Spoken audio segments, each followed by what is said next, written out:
असतो मा सद्गमय तमसो मा ज्योतिर्गमय मृत्योर्मा अमृतं गमय। ओम शांति शांति शांति।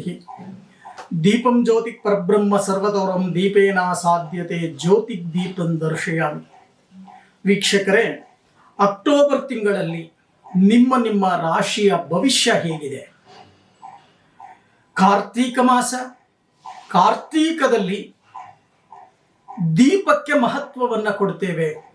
ದೀಪಾವಳಿಯಿಂದ ಕಾರ್ತೀಕ ಮಾಸದವರೆಗೂ ಪ್ರತಿ ದೇವಾಲಯಗಳಲ್ಲಿ ದೀಪೋತ್ಸವ ಅಂತಕ್ಕಂಥದ್ದು ನಡೆಯುತ್ತೆ. ಇಂಥ ಒಂದು ಅಕ್ಟೋಬರ್ ಮಾಸದಲ್ಲಿ ಪ್ರತಿಯೊಬ್ಬರೂ ಕೂಡ ನಂದಾ ದೀಪವನ್ನ ದೇವಾಲಯಗಳಲ್ಲಿ ಅರ್ಪಣೆಯನ್ನ ಮಾಡಿ ಭಕ್ತಿಯಿಂದ ಪ್ರಾರ್ಥನೆಯನ್ನ ಮಾಡ್ತಕ್ಕಂಥ ಕೆಲಸವನ್ನ ಮಾಡಿ.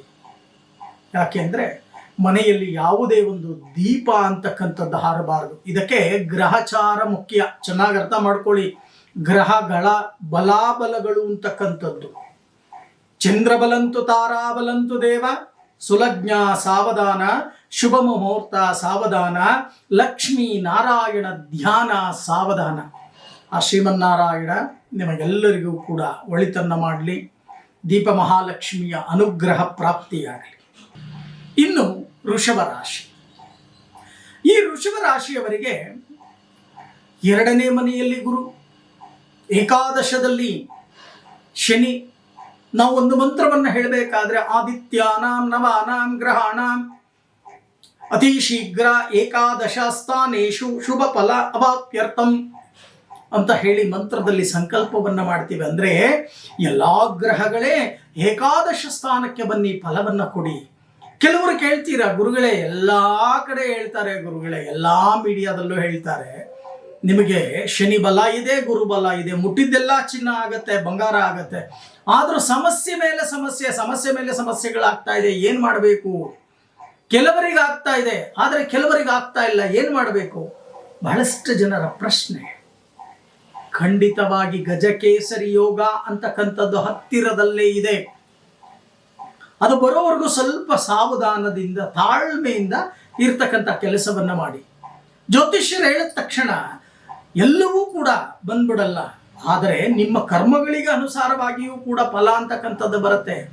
ನೀವೇನು ಪಾಪದ ಕೆಲಸ ಮಾಡಿದ್ದೀರಿ, ನೀವೇನು ಕರ್ಮದ ಕೆಲಸ ಮಾಡಿದ್ದೀರಿ, ನಿಮಗೆ ಗೊತ್ತಿಲ್ದೇನೋ ನಾನಾ ರೀತಿಯ ಕೆಲಸ ಕಾರ್ಯಗಳನ್ನು, ಪಾಪ ಕಾರ್ಯಗಳನ್ನು ಮಾಡಿರಬಹುದಲ್ವಾ?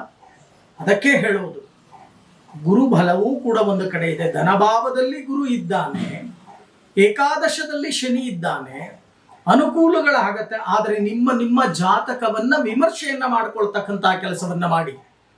ನಿಮ್ಮ ಜಾತಕದಲ್ಲಿ ಕಾಲ ಸರ್ಪದೋಷವಾಗಲಿ, ಅಪೂರ್ಣ ಕಾಲ ಸರ್ಪದೋಷವಾಗಲಿ, ಅಥವಾ ಪಿತೃಕಾರಕ, ನ್ಯಾಯಕಾರಕ, ಕರ್ಮಕಾರಕ, ಪಿತೃಕಾರಕ ಗುರು, ಧರ್ಮಕಾರಕ ಗುರು, ನ್ಯಾಯಕಾರಕ ಶನಿ, ಕರ್ಮಕಾರಕ ಶನಿ, ಇವರ ಬಲ ಅಂತಕ್ಕಂಥದ್ದು ಎಷ್ಟರ ಮಟ್ಟಿಗಿದೆ ನಿಮ್ಮ ಜಾತಕದಲ್ಲಿ ಅದನ್ನು ಮೊದಲು ನೋಡ್ಕೊಳ್ಳಿ.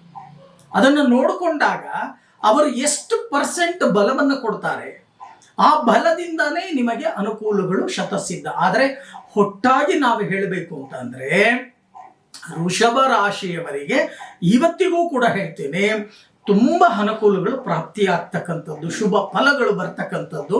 ಅದನ್ನ ನೀವು ರೆಡಿ ಆಗ್ತಕ್ಕಂಥ ಕೆಲಸವನ್ನು ಮಾಡಿ. ಅನುಕೂಲಗಳು ಬರುತ್ತೆ. ಮಳೆ ಬಂದಾಗ ನೀರು ಹಿಡ್ಕೋಬೇಕು, ಜ್ಞಾಪಕ ಇಟ್ಕೊಳ್ಳಿ.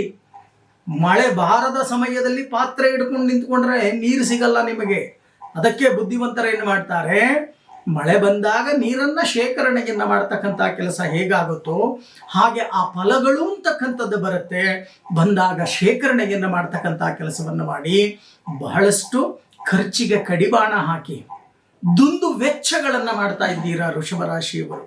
ಆ ದುಂದು ವೆಚ್ಚಗಳಿಂದಾನೇ ನಾನಾ ರೀತಿಯ ಸಮಸ್ಯೆಗಳು ಅಂತಕ್ಕಂಥದ್ದಾಗತ್ತೆ. ನಿಮಗೆಲ್ಲರಿಗೂ ಕೂಡ ನಿಮ್ಮ ರಾಶ್ಯಾಧಿಪತಿಯ ಅನುಗ್ರಹ ಪ್ರಾಪ್ತಿಯಾಗಲಿ, ಸುಖ ಜೀವನ ಪ್ರಾಪ್ತಿಯಾಗಲಿ ಅಂತ ಹೇಳಿ ನಿಮ್ಮ ರಾಶಾಧಿಪತಿಯಾಗಿರ್ತಕ್ಕಂಥ ಶುಕ್ರನನ್ನ ನಾನು ಕೂಡ ಪ್ರಾರ್ಥನೆಯನ್ನು ಮಾಡ್ತೀನಿ.